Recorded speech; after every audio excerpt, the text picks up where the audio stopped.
Bismillahirrahmanirrahim. Assalamualaikum warahmatullahi wabarakatuh. Alhamdulillahirabbil alamin wa bihi nasta'in ala umuri dunya waddin. Assalatu wassalamu ala asrafil anbiya'i wal mursalin sayyidina wa maulana Muhammadin wa ala alihi wa sahbihi wasallim. Amma ba'd. Segala puji bagi Allah yang telah menjadikan ilmu dengan sedemikian agung dan mulia. Salawat beserta salam semoga tetap tercurah limpahkan kepada junjungan kita, suri tauladan kita, pemimpin kita yang mensyafaati kita di hari kiamat nanti. Dialah Nabi Agung, Nabi besar Sayyidina Muhammad sallallahu alaihi wasallam. Tidak lupa kepada keluarganya, kepada sahabatnya, tabi'in dan tabi'at, kita selaku umat semoga senantiasa mendapatkan syafaat di hari kiamat nanti. Amin ya Allah ya rabbal alamin. Pada kesempatan video kali ini, saya Muhammad Abdul Jalal beserta rekan saya yaitu Putri Retno Amalia dari kelompok 9 itu akan mempresentasikan makalah kami yang berjudul I'jazul Quran. Namun sebelum itu kami ucapkan terima kasih kepada moderator yang telah memberikan kesempatan untuk kami memaparkan materi kali ini. Kemudian juga kami ucapkan terima kasih kepada dosen pengampu mata kuliah studi Al-Quran yaitu beliau Dr. Andes Haji Wawan Arwani MA. Untuk itu, supaya mempersingkat waktu, mari kita sama-sama bahas makalah ini. Kepada teman-teman semua silakan buka makalahnya yang telah kami share di grup tadi. Bismillahirrahmanirrahim. Di dalam makalah kami yang berjudul I'jazul Quran ini, pembahasannya terdiri dari empat hal. Yang pertama, apa sih pengertian mukjizat? Kedua, apa saja macam-macam mukjizat? Kemudian bagaimana segi-segi kemukjizatan Al-Quran? Dan terakhir, bagaimana perbedaan pendapat para ulama mengenai I'jazul Quran. Bismillahirrahmanirrahim. Mari kita sama-sama bahas makalah ini. Untuk pembahasan pertama yaitu pengertian mukjizat. Kata mukjizat itu diambil dari kata i'jaza, i'jaz yang berarti melemahkan atau menjadikan tidak mampu. Nah, ini sejalan dengan firman Allah, a'jaztu an akuna mithla hadzal ghurabi fa awariya sawata akhi. Jadi a'jaztu an akuna mithla hadzal ghurabi fa uwariya sawata akhi. Itu di dalam Quran surat Al-Maidah ayat 3 yang artinya, mengapa aku tidak mampu berbuat seperti burung gagak ini lalu aku dapat menguburkan mayat saudaraku ini.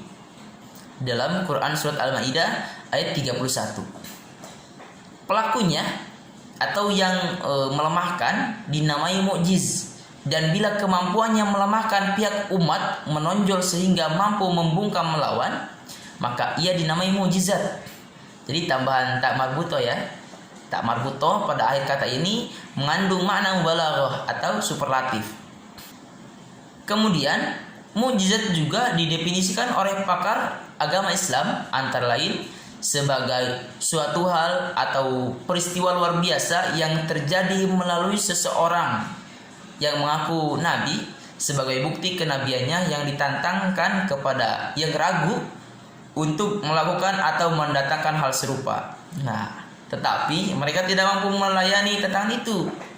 Dengan redaksi yang berbeda, mukjizat didefinisikan pula sebagai suatu yang luar biasa yang diperlihatkan Allah Subhanahu wa taala melalui para nabi dan rasulnya sebagai bukti atas kebenaran, pengakuan kenabian dan kerasulannya. Dan itu didefinisikan pula oleh Man'a al-Khattan, yaitu amru khariqun lil adati makrunun bit tahaddi salimun anil mu'aradati. Itu dari Man'a al-Khattan. Artinya suatu kejadian yang keluar dari kebiasaan disertai dengan unsur tantangan dan tidak akan dapat ditantangi dan tidak dapat ditandingi gitu. Unsur-unsur yang terdapat pada mukjizat sebagaimana dijelaskan oleh Quraisy Shihab adalah yang pertama, hal atau peristiwa yang luar biasa. Nah, itu yang pertama.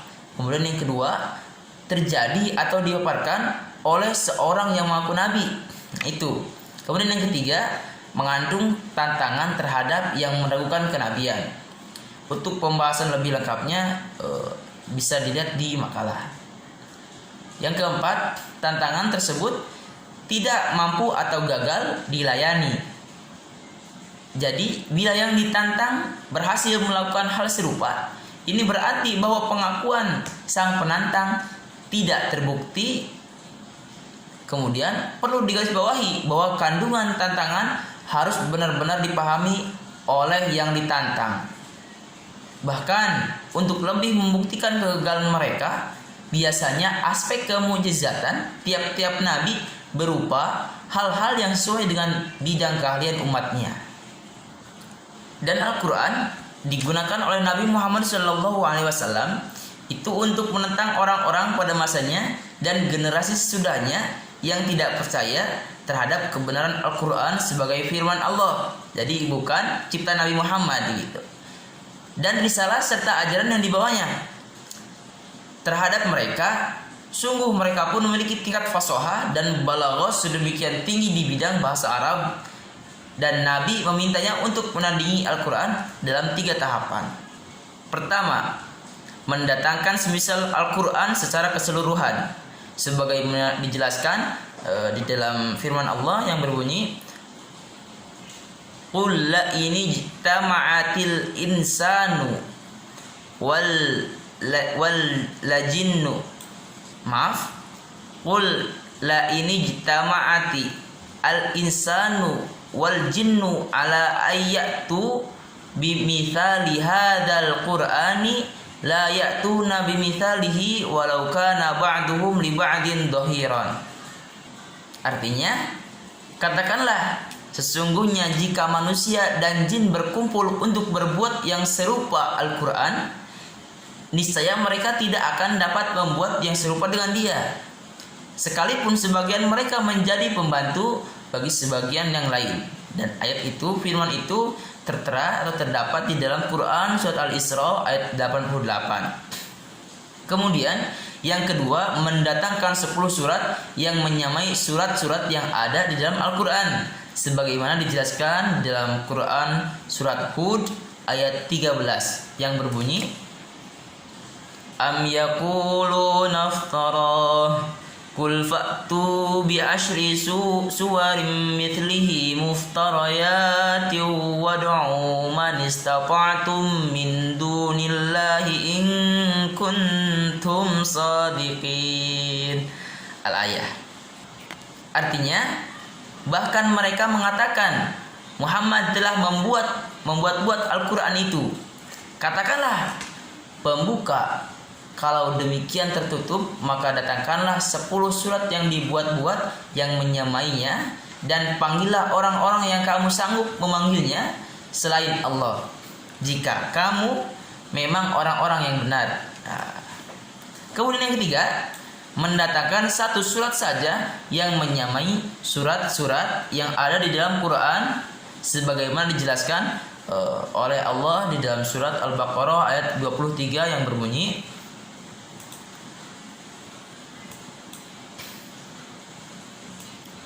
Wa in kuntum fi raibin mimma nazzalna ala abdina fa'tu bi suratin min mithlihi wad'u syuhada'akum min dunillahi in kuntum sadiqin. Al-ayah. Artinya, jika kamu tetap dalam keraguan tentang Al-Quran yang kami wahyukan kepada hamba kami, yaitu Nabi Muhammad SAW, buatlah 1 surat saja yang semisal Al-Quran itu, dan ajaklah penolong-penolongmu selain Allah jika kamu orang-orang yang benar. Dan sejarah membuktikan bahwa Al-Quran ternyata gagal ditandingi hatta oleh orang-orang penolong-penolong, hatta oleh orang-orang Arab sendiri gitu. Karena di zaman itu orang-orang Arab ahli dalam berpuisi, gitu. Membuat syair-syair. Karena bahasanya halus, lembut, indah gitu. Tapi mereka gagal untuk menandingi ayat Al-Quran tersebut. Dan inilah beberapa catatan sejarah yang memperlihatkan kegagalan itu. Satu, pemimpin Quraisy pernah mengutus Abu Al-Wahid sebagai sastrawan yang jarang bandingannya. Itu pada itu zaman Quraisy, Abu Al-Wahid adalah seorang tokoh yang ahli di dalam bahasa Arab, sastra bahasa Arab. Untuk apa? Untuk membuat sesuatu yang mirip dengan Al-Quran. Nah, kemudian kata Abu Al-Wahid berhadapan dengan Nabi Muhammad SAW, dan ketika itu beliau membaca surat Fussilat. Ia tercengang mendengar kehalusan dan keindahan gaya bahasa Al-Quran. Wah. Dan kembali pada kaumnya dengan tangan hampa. Jadi gagal itu. Jadi Abu Al-Wahid gagal untuk menandingi Al-Quran. Ketika itu hanya dia sedang ketika itu beliau membaca surat Fussilat saja.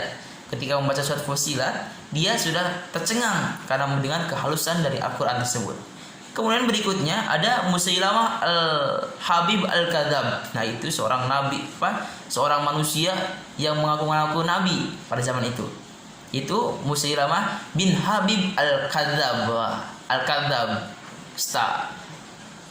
yang mengaku sebagai nabi. Juga pernah berdusta, berusaha mengubah sesuatu yang mirip dengan ayat-ayat Al-Quran. Dia mengaku bahwa dirinya pun mempunyai Al-Quran yang diturunkan dari langit dan dibawa oleh malaikat yang bernama Rahman. Kalau Al-Quran itu diturunkan oleh Allah melalui malaikat Jibril kepada Nabi Muhammad. Nah, ini Musailamah Al-Kadzab beda lagi, yaitu malaikatnya malaikat Rahman gitu. Jadi mengaku dia mendapatkan juga diturunkan ayat-ayatnya serupa dengan Al-Quran itu melalui malaikat yang bernama Rahman. Di antara gubahan-gubahannya yang dimaksudkan untuk menandingi Al-Quran adalah ini bunyinya. Watohanati tohna, wal ajanati ajna, wal khobizati hubna, wal tharidati tharda, wal laqmati laqma, ihalatan wasamanan. Artinya, demi perempuan penumbuk bahan roti dengan tumbukan yang keras, demi pengadaan roti dengan adonan yang lembut, demi tukang roti yang rotinya dengan rotinya, demi tukang bubur dengan buburnya, dan demi pemakan makanan dengan mengagetkan dan menggemukkan. Sungguh kalian telah mengutamakan ahli wabar. Gerangan apakah yang menyebabkan kalian mendahului golongan madar? Musim gugur ini, musim gugurmu, segala kuburan kembalilah, dan kepada si pelacur sombonglah dan tandingilah.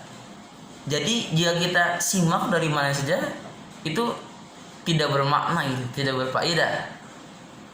Berbeda dengan Al-Quran yang mana setiap hurufnya itu mengandung makna yang dalam gitu. Berbeda dengan ayat dari Musailamah Al-Kadzab ini, ayat-ayatnya tidak nyambung gitu. Kalimatnya itu nyeleneh banget gitu. Kemudian ada juga walaqad faddalna ala ahlil wabar wa ma sabaqakum ahlal madar rifukum famna'u wal maqbara fa'wu wal baghi fafawu.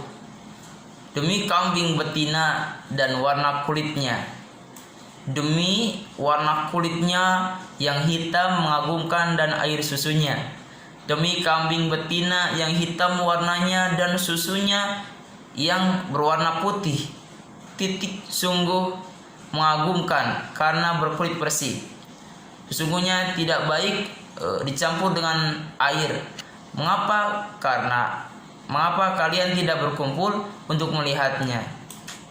Itu sama sekali tidak memiliki arti gitu, tidak memiliki makna. Kemudian ya Difda'u bintu Difda'aini naqima nanak ma tunaqina a'laki fil ma'i wa asfalaki fitin.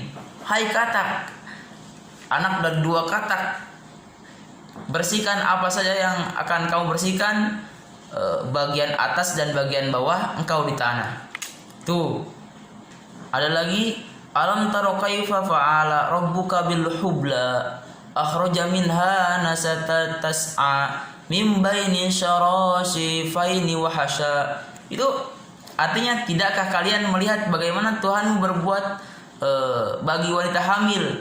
Dari perutnya Tuhanmu mengeluarkan makhluk hidup yang dapat bergerak antara tulang rusuk dari sisi perutnya. Kemudian ada juga al-fil, malfil, wa ma adraka malfil, lahu khurtumu tawil, wadanbu asyil, wa ma dzalika min khalaqi rabbina bikil. Artinya gajah, apakah gajah? Tahukah engkau apakah gajah? Dia mempunyai belalai yang panjang dan ekor yang mantap. Itu bukanlah bagian dari ciptaan Tuhan kami yang kecil. Pokoknya dari semua ayat yang disampaikan oleh Musailamah al-Kadzdzab itu tidak nyambung gitu, gak ada faedahnya, gak bisa ditantangi, gak bisa menandingi dari satu surat pun dari Al-Quran. Bahkan satu huruf pun Al-Quran itu memiliki makna lebih, makna besar gitu. Jadi berbeda dengan ini. Kemudian gubahanku bahwa di atas menurut Al-Ajiz, seorang sastrawan Arab termasyhur, tidak mempunyai makna sama sekali, bahkan merupakan sastra kotor yang menyelimuti perbuatannya. Itu disampaikan oleh Al-Ajiz gitu, seorang sastrawan Arab termasyhur gitu pada masanya. Jadi dianggapnya itu kalimat yang sama sekali tidak memiliki makna gitu. Sastra kotor menyelimuti perbuatannya. Kemudian Imam Rafi'i mengatakan bahwa Musailamah sebenarnya tidak bermaksud menandingi Al-Quran dari segi bentuk bayannya, tetapi bermaksud mengambil cara untuk menentukan hati kaumnya. Dengan cara itu, ia merasa lebih mudah dan lebih cepat mempengaruhi hati mereka. Hal itu karena Musailamah menganggap orang-orang Arab terlalu mengagungkan dukungan-dukungan, dan kebanyakan ungkapan dukun itu berbentuk sajak yang dikira berasal dari jin. Jadi bukan dukun-dukun ya, tapi mengagungkan dukun-dukun. Kawan yang ketiga ada Al-As'ad Al-Unsi, dan yang juga mengaku menjadi nabi di Yaman, menduga bahwa wahyu telah turun kepadanya gitu. Kemudian ada juga Tulaihah bin Khuwailid Al-Asadi, dia juga mengaku sebagai nabi gitu, menduga bahwa Dzun An-Nur atau nama malaikat mendatanginya untuk menyampaikan wahyu.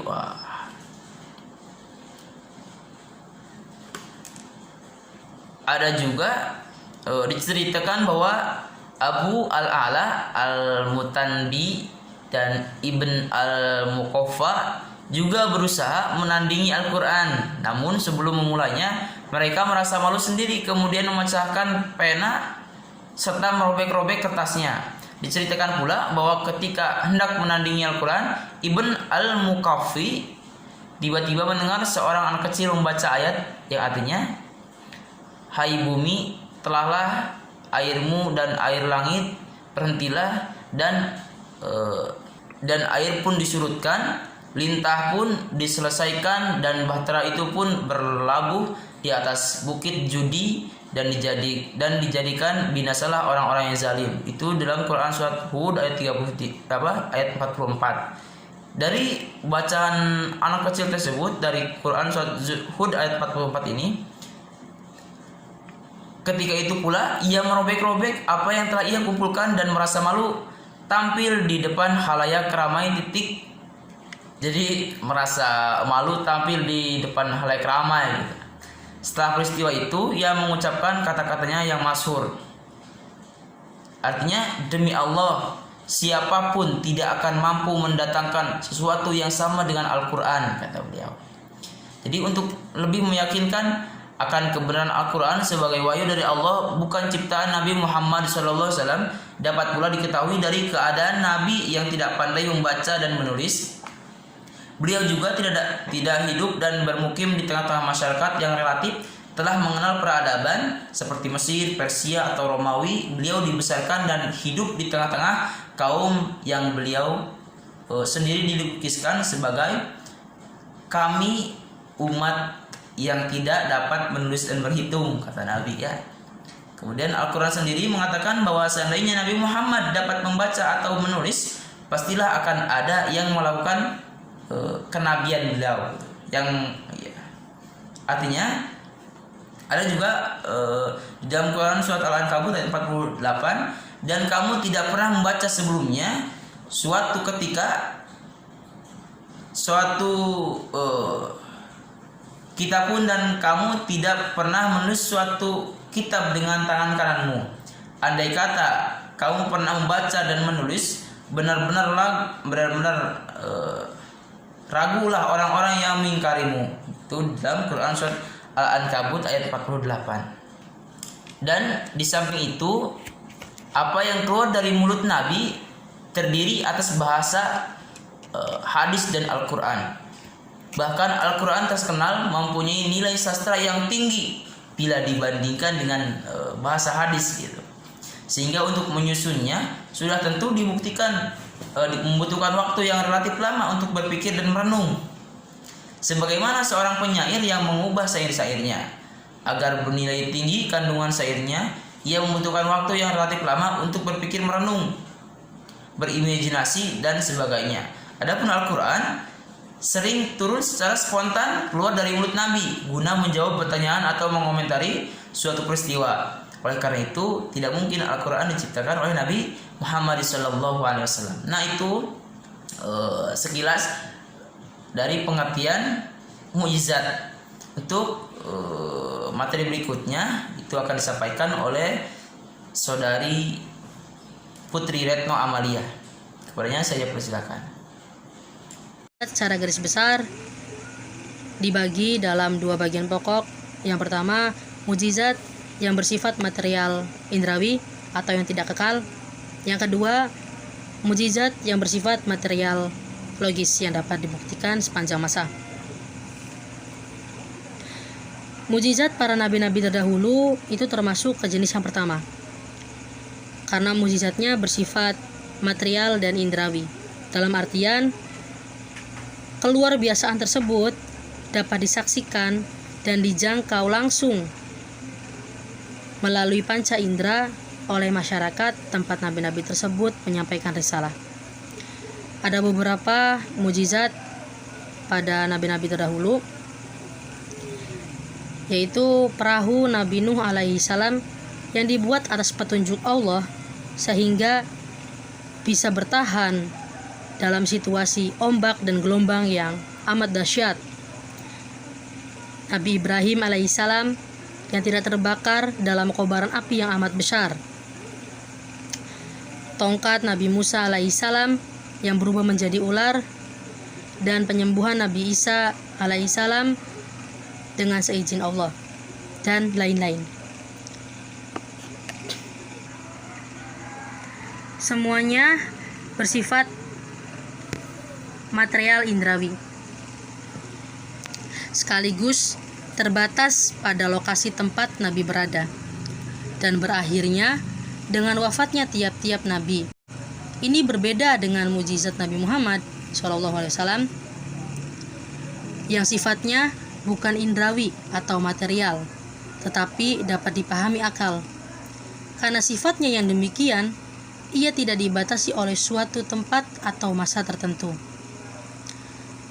Mukjizat Al-Quran dapat dijangkau oleh setiap orang yang menggunakan akalnya dimanapun dan kapanpun. Perbedaan ini disebabkan oleh dua hal pokok. Yang pertama, para nabi sebelum Nabi Muhammad SAW ditugaskan untuk masyarakat dan masa tertentu. Oleh karena itu, mukjizat mereka hanya berlaku untuk masa dan masyarakat tersebut, tidak untuk sesudah mereka. Ini berbeda dengan Nabi Muhammad SAW yang diutus untuk seluruh umat manusia sampai akhir zaman. Sehingga bukti kebenaran ajarannya selalu ada di mana dan kapanpun berada. Jika demikian halnya, tentu mukjizat tersebut tidak mungkin bersifat material, karena kematerialan membatasi ruang dan waktunya. Yang kedua, manusia mengalami perkembangan dalam pemikirannya. Umat para nabi, khususnya Nabi Muhammad SAW, membutuhkan bukti kebenaran yang harus sesuai dengan tingkat pemikiran mereka. Bukti tersebut harus demikian jelas dan langsung terjangkau oleh indera mereka. Akan tetapi, setelah manusia mulai menanjak ke tahap kedewasaan berpikir, bukti yang bersifat indrawi tidak dibutuhkan lagi. Itulah sebabnya Nabi Muhammad SAW ketika diminta bukti-bukti yang sifatnya demikian oleh mereka yang tidak percaya, beliau diperintahkan oleh Allah untuk menjawab, Bismillahirrahmanirrahim. Qul subhana rabbi hal kuntu illa basyarul rasula. Yang artinya, katakanlah, Maha Suci Tuhanku, bukankah aku ini hanya manusia yang menjadi Rasul?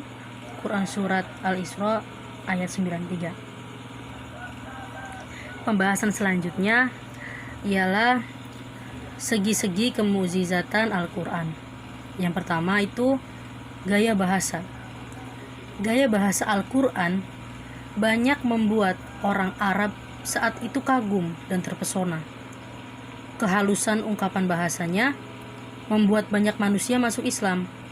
Bahkan Umar bin Khattab yang mulanya dikenal sebagai seorang yang paling memusuhi Nabi Muhammad SAW dan bahkan berusaha untuk membunuhnya, ternyata masuk Islam dan beriman kepada Kerasulan Nabi Muhammad SAW hanya karena mendengar petikan ayat-ayat Al-Quran.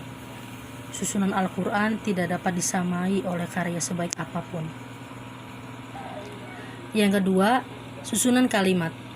Kendatipun Al-Quran, hadis qudsi, dan hadis nabawi sama-sama keluar oleh mulut Nabi, uslub atau susunan bahasanya sangat jauh berbeda. Bahasa Al-Quran jauh lebih tinggi kualitasnya, bisa dibandingkan dengan dua yang lainnya. Al-Quran muncul dengan uslub yang begitu indah. Di dalam uslub tersebut terkandung nilai-nilai istimewa dan tidak akan pernah ada ucapan manusia. Dalam Al-Quran misalnya banyak yang mengandung tasbih, penyerupaan yang disusun dalam bentuk yang sangat indah, lagi mempesona, jauh lebih indah daripada apa yang dibuat oleh penyair dan sastrawan, dapat dilihat pada salah satu contoh dalam Al-Quran. Bismillahirrahmanirrahim. Wa takunul jibalu kal ihnil manfush. Yang artinya, dan gunung-gunung adalah seperti bulu yang dihambur-hamburkan. Yang dimaksud dengan bulu-bulu yang dihambur-hamburkan itu adalah gunung-gunung yang bertabrakan dan hancur lebur, berserakan bagian-bagiannya. Kadangkala Al-Quran mengarah untuk mengatakan bahwa kedua unsur tasbih, yakni musabbah yang diserupakan dan musyabbah bih yang diserupakan dengannya, itu mempunyai sifat indrawi yang sama. Dalam tasbih, paling tidak harus ada musabbah dan musyabbah bih. Kalau salah satu dari kedua unsur tersebut tidak ada atau dibuang, ia bukan lagi tasbih, akan tetapi isti'arah. Menurut pakar ilmu balaghah, Al-Quran selain menggunakan tasbih dan isti'arah, juga menggunakan majas metafora dan asal perumpamaan. Yang ketiga, hukum ilahi yang sempurna. Al-Quran menjelaskan pokok-pokok akidah, norma-norma, keutamaan sopan santun, undang-undang, ekonomi, politik, sosial, dan kemasyarakatan, serta hukum-hukum ibadah. Tentang akidah, Al-Quran mengajak umat manusia pada akidah yang suci dan tinggi yakin, beriman kepada Allah yang Maha Agung, menyatakan adanya Nabi dan Rasul, serta mempercayai semua kitab samawi. Dalam bidang undang-undang, Al-Quran menerapkan kaidah-kaidah mengenai perdata pidana, politik, dan ekonomi. Mengenali hubungan internasional, Al-Quran telah menetapkan dasar-dasar yang paling sempurna dan adil, baik dalam keadaan damai ataupun perang. Al-Quran menggunakan dua cara tatkala menetapkan sebuah ketentuan hukum. Yang pertama, secara global. Persoalan ibadah umumnya diterangkan secara global, sedangkan perinciannya diserahkan kepada para ulama melalui ijtihad. Yang kedua, secara terperinci, hukum yang dijelaskan secara terperinci adalah yang berkaitan dengan utang piutang, makanan yang halal dan haram, memelihara kehormatan wanita, dan masalah perkawinan. Selanjutnya, yang keempat, ketelitian redaksinya. Dalam ketelitian redaksinya, Al-Quran dalam keseimbangan antara jumlah bilangan kata dengan antonimnya. Contohnya, Al-Hayyah hidup dan Al-Maut mati, masing-masing 145 kali. Masih banyak contohnya. Dalam keseimbangan jumlah bilangan kata dengan sinonimnya atau makna yang dikandungnya, contohnya Al-Quran, Al-Wahyu, dan Al-Islam. Artinya Al-Quran, Wahyu, dan Islam, masing-masing 70 kali. Keseimbangan antara jumlah bilangan kata dengan jumlah kata yang menunjukkan kepada akibatnya. Contohnya Al-Bukhl, kekikiran, dan Al-Hasaroh, penyesalan, masing-masing 12 kali. Dalam keseimbangan antara jumlah bilangan kata dengan kata penyebabnya, salah satu contohnya ialah Al-Israf, pemborosan, dengan As-Sur'ah, ketegasan, masing-masing 23 kali. Di samping keseimbangan-keseimbangan tersebut di atas, ditemukan juga keseimbangan khusus. Yang pertama, kata yaum, hari, dalam bentuk tanggal sejumlah 365 kali, sebanyak hari dalam setahun. Sedangkan kata hari yang menunjukkan pada bentuk plural, ayyam, atau 2, yaumaini, jumlah keseluruhannya 30, sama dengan jumlah hari dalam satu bulan. Di sisi lain, kata yang berarti bulan, syahr, hanya terdapat 12 kali, sama dengan jumlah bulan dalam setahun. Selanjutnya, Al-Quran menjelaskan bahwa langit ada 7.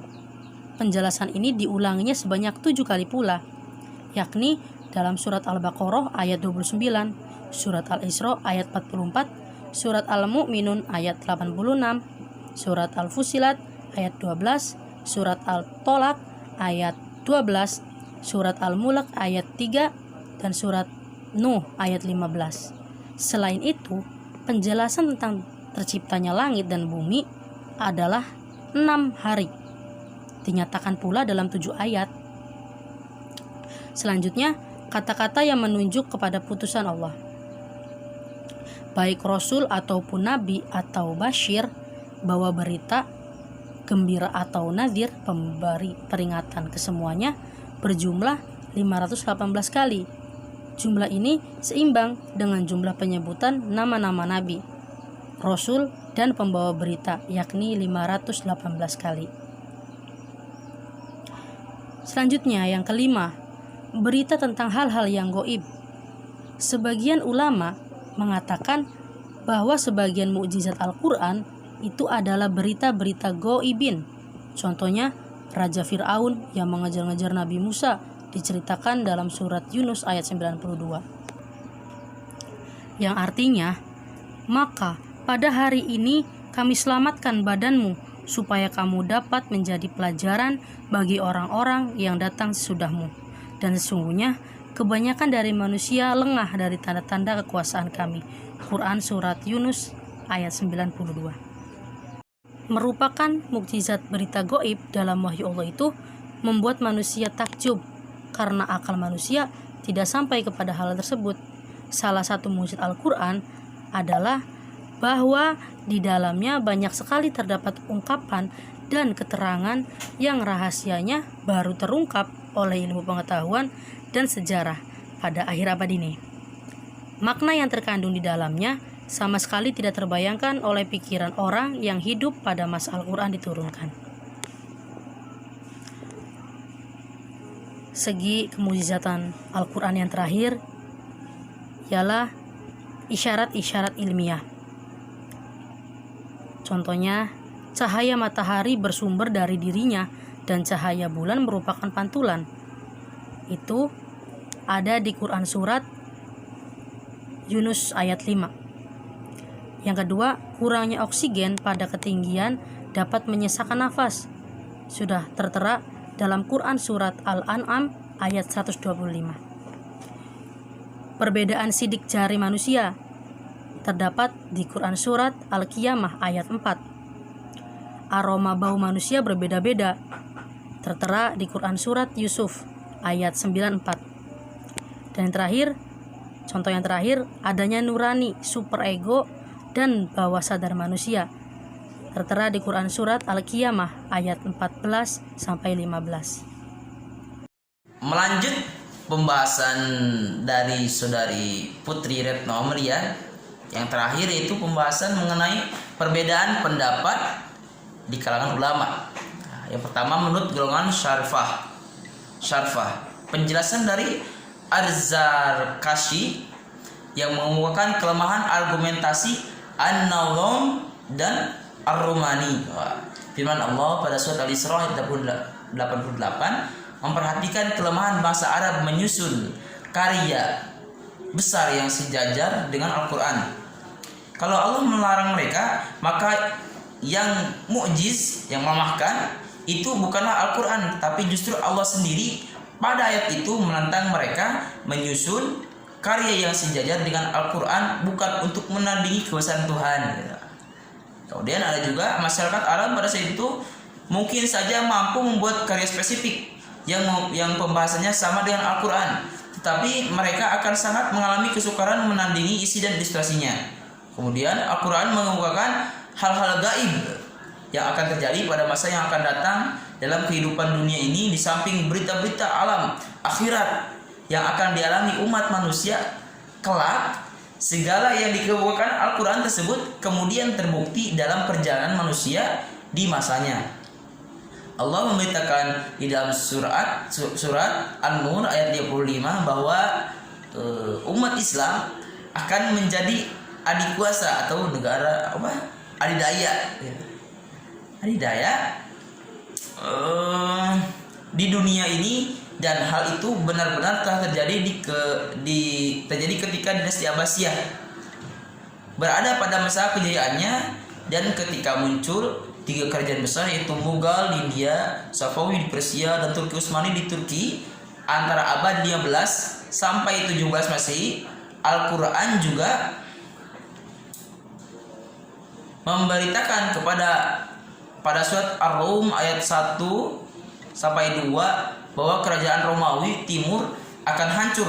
Ini terbukti pada abad ke-14 Masehi pasca Abbasiyah pada masa kekuasaan Turki Utsmani itu ya. Kemudian berikutnya Al-Quran juga mengemukakan kisah-kisah lama yang tidak terangkat dalam kisah-kisah atau dalam cerita-cerita rakyat Arab seperti kisah Nabi Nuh, Nabi Lut, Nabi Musa, Nabi Harun, dan kisah-kisah Nabi yang lain, dan perlawanan masyarakatnya terhadap dakwah mereka dan akibat-akibat perlawanan tersebut. Terletak pada kekuasaan Allah, tetapi justru karena Al-Quran sendiri mempunyai kekuatan sedemikian rupa sehingga masyarakat Arab tidak mampu menciptakan karya yang setara. Oleh sebab itu, pernyataan orang-orang Mu'tazilah yang mengatakan Al-Quran dengan buku Ad-Durar, itu pernyataan Mu'tazilah ya, dalam bukunya Ad-Durar dan At-Talamiyah karya Ibn Al-Muqaffa, itu adalah sangat keliru dan sesat gitu. Kedua karya tersebut dibantah menurut Baqilani teramat jauh dibandingkan dengan Al-Quran dari segi isi, ilustrasi, dan pembahasannya. Jadi menurut bab Qolani itu jauh sekali gitu dibandingkan dengan Al-Quran dari segi isi, distorsi dan pembahasannya. Kemudian yang kedua, ada juga menurut Imam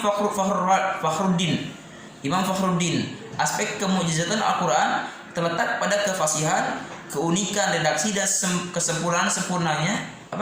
kesempurnaannya dari segi bentuk cacat. Sementara itu menurut Az-Zamlakani dari aspek kemujizatannya terletak pada penyusunan yang spesifik.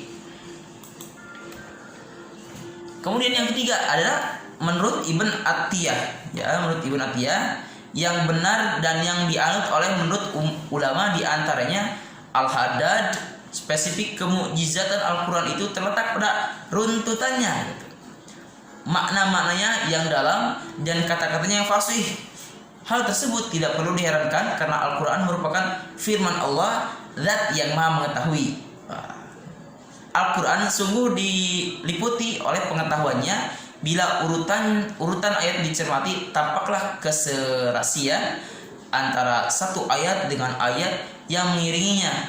Serasi pula antara makna satu ayat dengan ayat yang mengiringinya. Begitulah yang terjadi pada Al-Quran mulai pembukaan sampai penutupnya. Itu mengikat manusia diliputi oleh kebodohan dan kehilafan.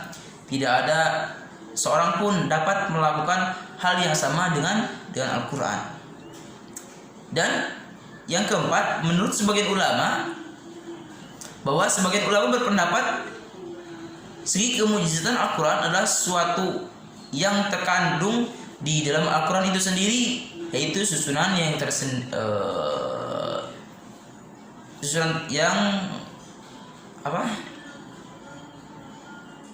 yang berbeda dengan bentuk puisi orang Arab maupun bentuk frosanya, baik dalam permulaannya, suku kalimatnya maupun dalam fungtualnya. Yang kelima, menurut sebagian ulama lain berpendapat bahwa segi kemujizatan itu terkandung dalam kata-kata yang jelas, redaksinya yang bernilai sastra, dan susunannya yang indah. Karena nilai sastra yang terkandung di dalam Al-Quran itu sendiri sangat tinggi gitu, dan tidak ada bandingannya. Mungkin itu yang dapat kami sampaikan di dalam makalah kami. Adapun kekurangannya, kami memohon maaf sebesar-besarnya. Kami menyadari sepenuhnya bahwa dalam makalah ini masih banyak terdapat kekurangan dan kehilapan. Oleh karena itu, kepada para pembaca kami mengharapkan saran dan kritik ataupun tegur sapa yang bersifatnya membangun. Kami menerima dengan senang hati demi kesempurnaan makalah selanjutnya. Kepada semua pihak, khususnya kepada dosen pembimbing mata kuliah studi Al-Quran, yaitu beliau Dr. Andes Haji Wawan Arwani MA, yang telah memberikan saran dan kritik konstruktif demi kesempurnaan makalah ini. Untuk itu kami ucapkan terima kasih sebanyak-banyaknya. Jazakumullah khair, aksan jaza. Untuk akhir kami ucapkan terima kasih dan mohon maaf sebesar-besarnya. Wassalamualaikum warahmatullahi wabarakatuh.